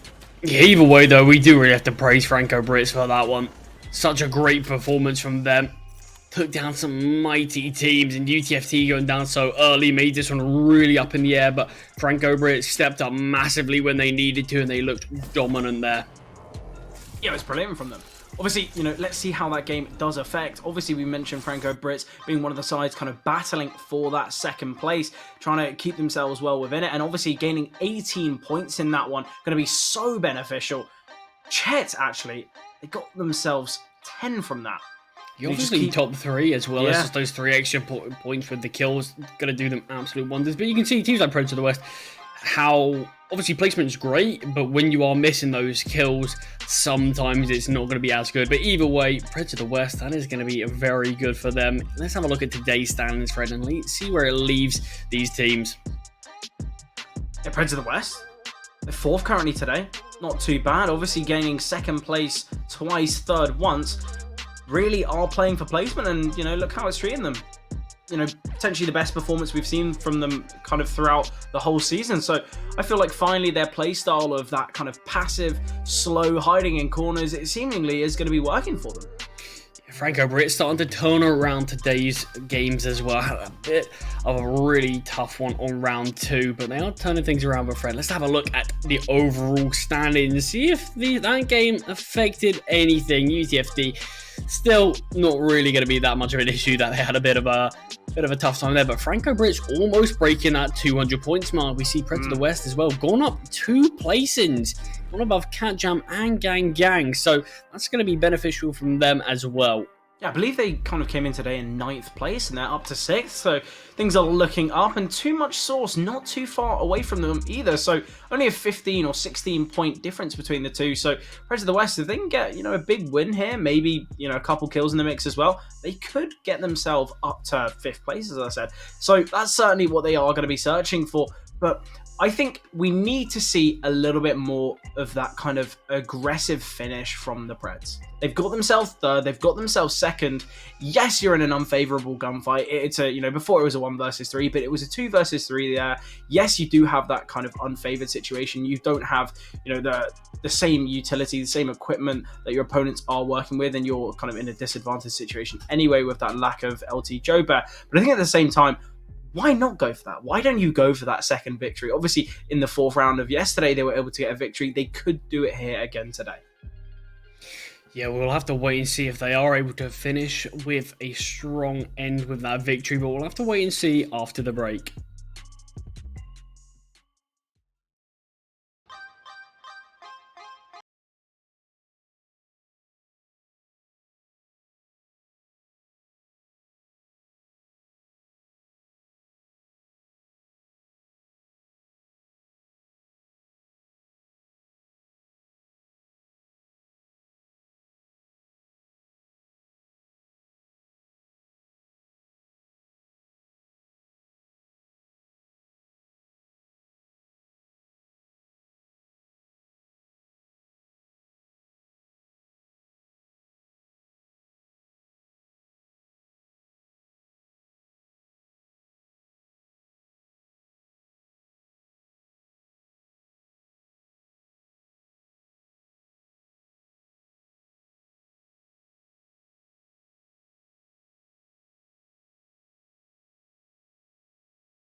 See, that was an amazing round 3. Franco Brits, they've kind of solidified their placing. They've kind of increased the gap between them and that kind of 3rd place, and that's certainly what they're going to be searching for. But UTFT, as you mentioned, going down early in that round does allow a little bit of that open finish, and hopefully for a lot of the other teams, that's what we're going to be seeing again here in round 4. Give someone else a chance, UTFT. I feel like you've already had your 2 wins of the day. You just give it to someone else. Yeah, I mean Franco British really did just eat that up. As soon as UTFT did go down early, I don't even know if on paper you consider them necessarily the second favourites, but they made themselves that favourites after UTFT, and they looked really strong there. But surprisingly, despite Chet's being our MVP, they really have been a bit disappointing in today's results. I think that was their best finish, being 3rd with just 1 player surviving, playing for placement. Yeah. So it wasn't exactly the best situation. Obviously, they did get a few kills here or there, but it seems like they're struggling to find them both. They're struggling to find that placement as well as those kills. And maybe that's what Chets need to try to find. So potentially maybe just play that more passive playstyle early and then take those late game fights. Maybe that'll work out better for Chets. But right now, something's not going their way, and it's quite tough to see what it is. Yeah, and I think as well, you know, with regard to Franco Brits, you know, the reason that they are in that 2nd place currently is because not just this week, but the previous weeks, they found themselves always still in the conversation. You know, in the games that UTFT are winning, Franco Brits, they could be 2nd, 3rd with finding maybe 5 kills. And we talk about UTFT's consistency towards the top. It's still that similar kind of performance, but just a couple rungs lower down the ladder. I feel like Franco Brits, they've had their moments, they've had their victories, and, you know, they're still putting up numbers in the games that they aren't kind of performing well in, whereas maybe that's not a similar story for a side like Chets. Yes, Chets, they have their big wins, they have their big kill games, but they sometimes can go a bit missing, and that might be the kind of real difference between these two sides. Yeah, I think when you sort of look down towards the lower end of the leaderboard, teams like Catjam and Preds of the West, it feels like we sort of consider them in a similar category. In most games that they sort of play, they have been very close to each other on the leaderboard all the way throughout. But in terms of today's results, they're pretty different. It feels like something's just happened today with Preds of the West, that the placement play's just been working out perfectly. Whereas for Catjam, they've been taking these gunfights, and it's been a bit 50-50. Sometimes they've been winning them, or other times they just go down very early on, and they're just not getting that same level of points. So, yeah, it's interesting when you look down towards the lower end of the leaderboard that things are very different. This week, it does seem like we are seeing a few upsets here or there. Yeah, I feel like for Catjam, it's a bit of an all-in play. You take the early fight, you win it, you get yourself in such a good position, not only based on equipment, but we talk about confidence, how that does really affect a team's mentality, affects their playstyle. So I like the idea behind it, and yes, if you can come out of most of your early game fights with that victory, it's clear to see why you go for it. But maybe we should see a little bit more of a passive playstyle from them. Obviously, another side we have to talk about is Murky. I feel like they need to kind of keep showing the dominance that we've seen from them. It seems as though they you know, really, really good at getting themselves into a nice position to take the victory. But last game wasn't so perfect for them. And, you know, hopefully we can see what we saw kind of in round 1, round 2 from that Murky side. Yeah, they do definitely need to turn things around, because it wasn't exactly the greatest performance in that round 3 for Murky, like you said. And it's disappointing considering how round 1 and round 2 went for them, where it felt like so close to being the ones to take down UTFT and then be the victors. And then, yeah, it felt like they sort of just fell off a little bit from there. But, Fred, I do think we are jumping straight into the game now, which will be that final round. But who will be the ones to take the victory here? Will UTFT write off round 3 as a bit of a one-off and reclaim that win? Or will somebody else have their moment in the sunshine? Yeah, I feel like it could be another open playing field. I feel like it is going to come down to those early gunfights and whether anyone tries to give it a little bit of a contest to UTFT. And it seems as though we might have some. Okay. Well, in fact, it was just a bit of a late drop from the Nick Bod squad. Steering clear of UTFT as expected. Something to mention, though. We've got Preds of the West with a lot of space here in the bottom right corner. It seems as though they could maybe have their own kind of bit of a zone to play with. And straight away, an early fight here. Catjam We talked about them going for the early fights and how it sometimes can be the cause of their demise, and we could see it here again. Yeah, player brought down solo.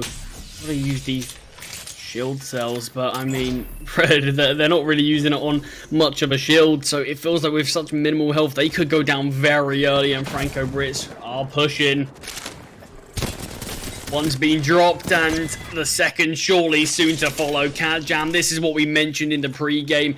It just feels like we are seeing these teams, Cat Jam, having such a tough time at things. Yeah, quite unfortunate for them. Obviously, you know, I do like the idea going for those opening picks, going for those early plays, but really isn't working out all too well. Potentially, we need a little bit of a change of pace from them, but I guess we're going to have to wait for next week. That's Cat Jam done for today, and I'm sure they're going to be looking at today's sort of results and thinking, yeah, we've really messed up here. This could have been a good week for us. Yeah, definitely. I feel as well, a lot of the teams, a lot of the sides, you know, there are going to be disappointing performances. There are going to be kind of bad days at the office, but I feel like, you know, there's still a while to go. You still can, you know, really fix those mistakes and those errors, and I feel like it was just a one-off day. I feel like Cat Jam are a side that they've always kind of had their moments, had their opportunities, but today was just a little bit different, and potentially they kind of just forget about it, kind of out of sight, out of mind, and just focus on the upcoming weeks. Yeah, I feel like that's a good way to describe a team like Cat Jam. They are definitely a team that they are full of moments and just glimpses of brilliance, but it feels like it's just nothing that can be solid enough from them. But what you do see every now and again in 1 or 2 rounds a week is really brilliant sort of Apex. But yeah, sadly didn't really see much of it today. But that is them gone. 5 squads remaining already. Only 14 players as well. Oh, I can't wait to see this bit of skull piercer on the wingman. Jay, if there was a time to step up, it would be now. I think that's going to be something that whole side's going to be looking forward to seeing. Yeah, Franco Brits, they're in close proximity. They are, in fact, just going to be rotating towards the zone now. I don't think they're going to be aware. Surely they won't have noticed. Ooh. Okay, Franco Brits getting up close and personal. Definitely G'd on from that last round. So much confidence here. Oh, there it is. Marito been taken down, has been eliminated, and Clone getting very aggressive here. Oh, but things could go a little bit wrong. Shields have been broken left, right, and centre, but Murky are gone. The team we said today seems like it could all work out for them. The stars really could align, but it's certainly not. Franco Brits eliminate them as well. And now it's Nox's turn to utilise that wingman with the skull piercing. Oh well. At least it's still in play. Yeah, at least yeah. Someone's hopefully still running it. What if it's a cursed weapon? What if it's? Oh, maybe. Yeah. What if having it is the undoing? If we see Franco Brits drop next, I think we have to blame the wingman. Well, yeah, definitely. You know, it will be cursed. We'll notify the rest of the teams, and yeah, right now it's just possibility. If Franco Brits drop, then I mean, obviously I'm not saying this. It's just it happens.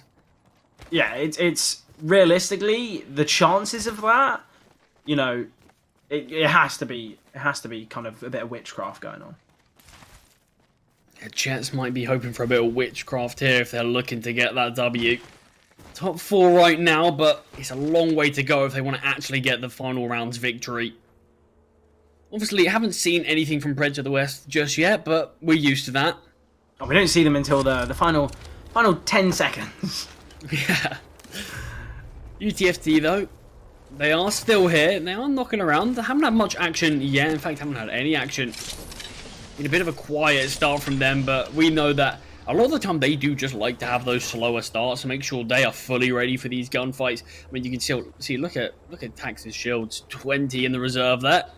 They're ready to fully utilize those. Yeah, and also I believe he picked up a couple Phoenix kits and the shield, the batteries as well. So it's going to be a lot of shields for Tax. He's ready for a gunfight. Oh, and they want Vault's been even more opened. loot. Yeah, yeah. they're not done there. But that's the thing with UTFD. They absolutely love going for these slower plays, and then once they're fully ready, once they're fully kitted out, that's when they're going to take the fight to you. That's when they're going to get so up in your face and make you feel so uncomfortable. But once again, Blade and Kiranuzi couldn't be further apart. It's 700 meters between the two. Oh, and a bit of an octane. I love it. Show us how. Yeah, Demos definitely going to be in the chat right now. Praising Blade. Yeah, absolutely. Yeah. I mean, this is just a playstyle that you see.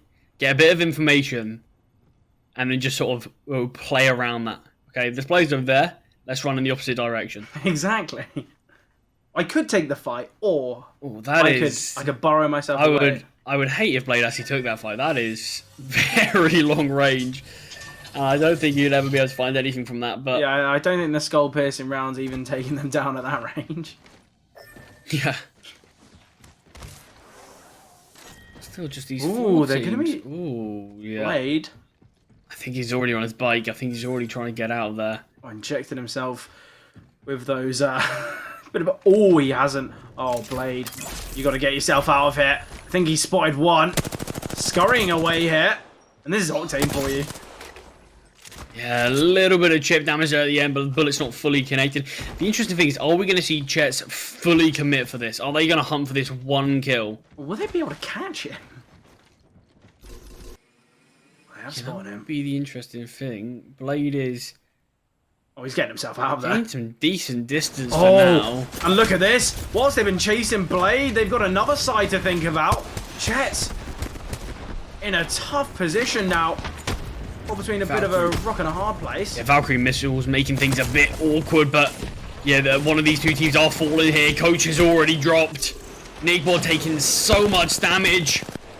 Ooh, and there it is. JC trying to fire off some pot shots there, but Nickbot's gone down, and they're chasing this.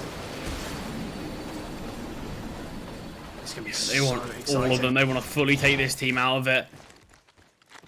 Similar kind of situation to what Jets were in. Are they going to be able to chase them down, or will they just call it quits? Ooh. They are a little more aware, though, that, okay, yeah, there are a lot of other teams around here. Still need to be a bit hesitant. Blade has gone down, in fact, but it wasn't Chet's. It wasn't Franco Brits. It was UTFT to eliminate him. You've got to think, though, Blade was such a nuisance for that side. Really got them eliminated. It felt like once they spotted him, a little too hungry to take him down.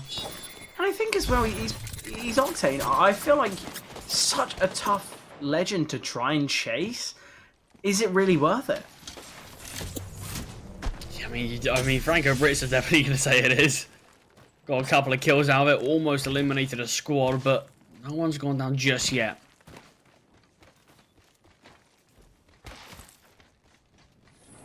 Still these 4 squads remaining. Who's going to make the next mistake, or who's going to take their next point of contact? Yeah, that's the question. Seems though Franco Brits going to be going on their merry way. Ooh, there it is. I believe that's UTFT on top of the building there. I think JC just wants to get out there. Yeah, it is UTFT firing off those pot shots. Ooh, it's going to be an aggressive play now from them. It's just going to be getting the information with this drone. Oh, and that's a lovely EMP there. Surely UTFT are going to push in now. There's no kind of better time to do it. Slowly making their way towards them. Oh. Tax once again. Getting so aggressive here. And you can see why. Instantly takes down Noxa. Does find another. Yeah, it does. And he's hungry for it. Ooh, drop down. No shields remaining. He's going to retreat. Ned's going to be covering his teammate. Genji's already doing that. Brilliant from Genji there. He got hunted down by JC. But Franco Brits, they do get eliminated. It's UTFT to do it. Yeah, no back-to-back from them.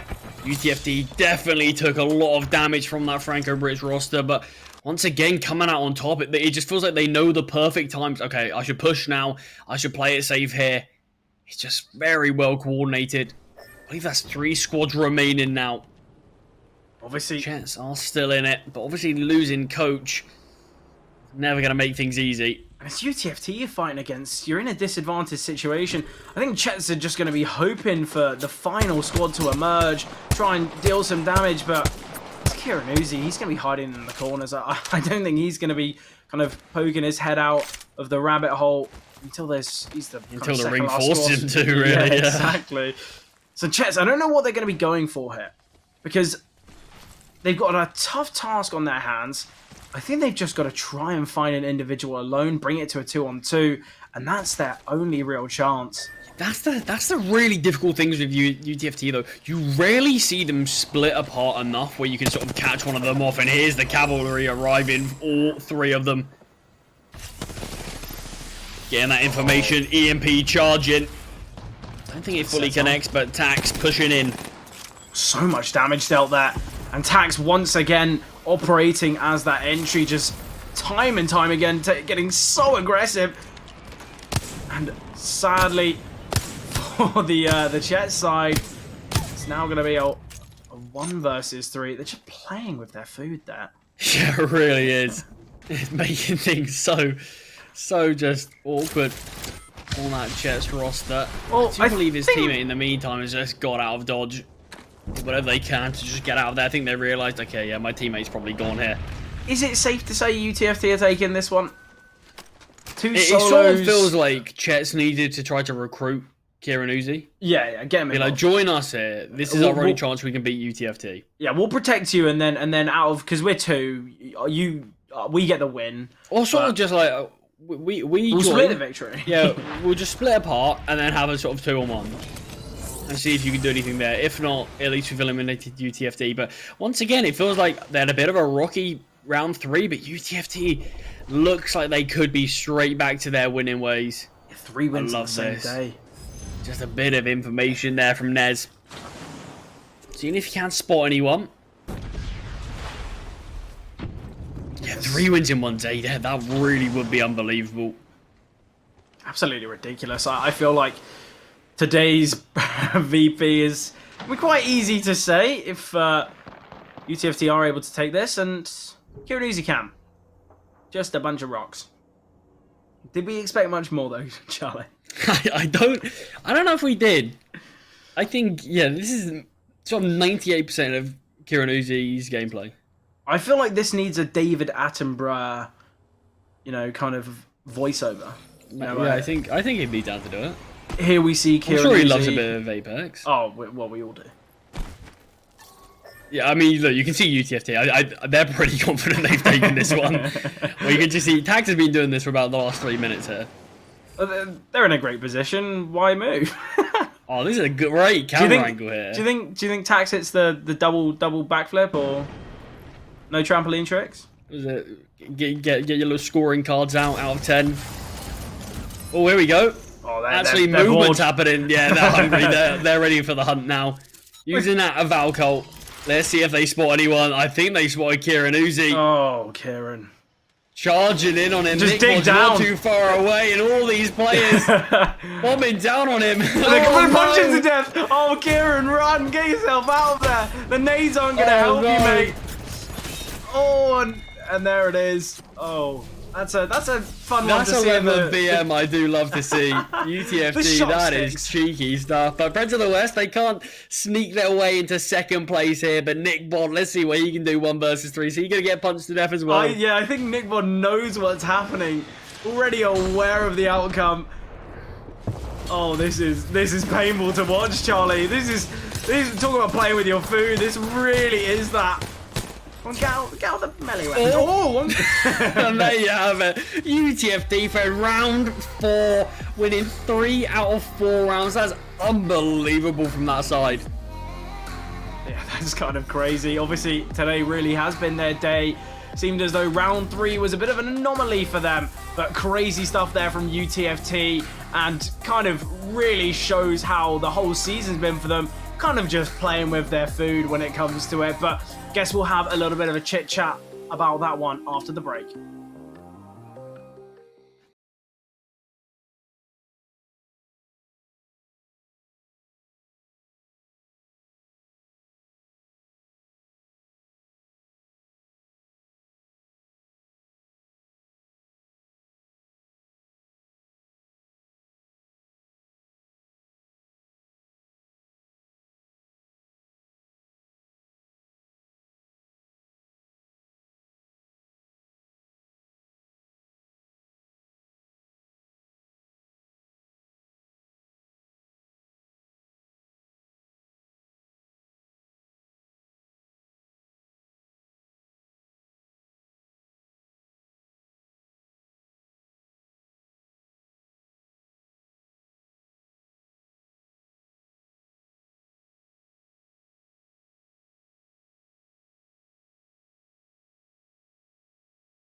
Charlie. Obviously, we saw Murky initially seeming as though they could be the ones to find a couple dubs today, but UTFT absolutely dominating. I feel like round 3, we mentioned in the during the game, bit of an anomaly for them, but 3 wins today.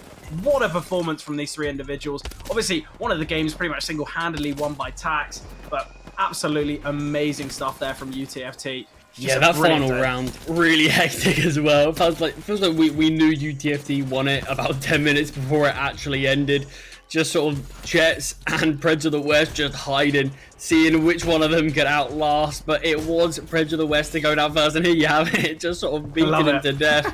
And here's the final kill as well. It's just a great bit of VM to see, but really impressive stuff from round 4. UTFT, like you said, finding their 3rd win out of 4. But Fred, let's have a look at the round standings. UTFT, another high-scoring result from them with Franco Brits following up in the rear with the 10 points from themselves. But yeah, you see UTFT, a game like that, just once again, it really just does assert their dominance. And you can see as well, there was only 12 kills, all found from both UTFT and Franco Brits. It's just so clear to see that it seems as though the kills are all going, one team's way, and then the dub goes one of their ways as well. That's kind of all that we saw today. But obviously today's standings, UTFT 55 right at the top, as expected, winning 3 games. I'd hope they would be able to be at the top. But Franco Brits not far behind. Obviously with 41 points, they've done fairly well. We mentioned Murky's success as well in the early 2 rounds. Not the greatest final 2. Preds of the West, it's pure placement. Coming 3rd twice, coming 2nd twice, all of that, not a single kill amongst it, and obviously the final couple teams falling, the positions they were in, really. But, let's see how that's affected the overall standings, Charlie. Yeah, UTFT just continue to sort of get more and more points on the board. 12 wins from them now. Once again, I believe that is still even with everybody else in the sort of tournament combined, which is unbelievable stuff. Jets and Franco Brits, a little bit more of a gap between them now, but you can see teams like we mentioned, Preds of the West are in 6th now. But yeah, in terms of the standings, it feels like there's still a bit of a movement that can happen slightly down in the lower parts of the leaderboard, but as well as 2nd place, UTFT do look set very much so on that 1st position, though, looking absolutely electric up there. Well, is anyone going to take him down? 3 wins in a day. I don't think you're going to be trying to catch them. I don't really know how you gain points on a side that takes 3 victories. But hopefully next week we will see a couple teams kind of emerge and be able to take some rounds off UTFT. That seems as though it's kind of how it dictates the standings. It's just whichever other teams can maybe get a win will be able to progress. And, that's kind of what we've seen. In Franco Brits, they got themselves, even kind of further away from the rest, you could say.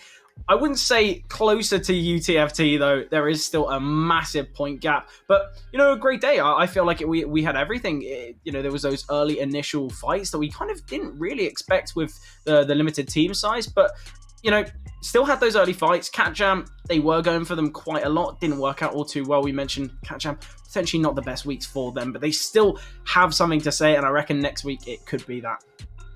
Yeah, despite teams like Franco Brits and Murky potentially having a few rounds where they didn't really hit the mark, they certainly had others where they did have some big performances. And in terms of points alone, it's been a pretty decent week from both those teams. But I think you have to mention UTFT really have stolen the show once again, just with 3 out of the 4 round victories. Unbelievable stuff from them. And I think they are really showing those signs of slowing down, Fred. Yeah, definitely. I feel like UTFT certainly are going to be the kind of the team to try and beat, but it seems as though it's quite a tough task. But obviously, that is the end of Apex today. Obviously, we have got some more action on Saturday. That is CS. It will be casted by Naori and Retro, so make sure you go show them some love as well. And obviously, none of this could be possible without our lovely sponsors being Intel, Aegon by AOC, and obviously Logitech as well. But what a day of Apex. UTFT, you've got to say congratulations to them. They absolutely slaughtered in the server. Hopefully, we can see a little bit more from some others next week.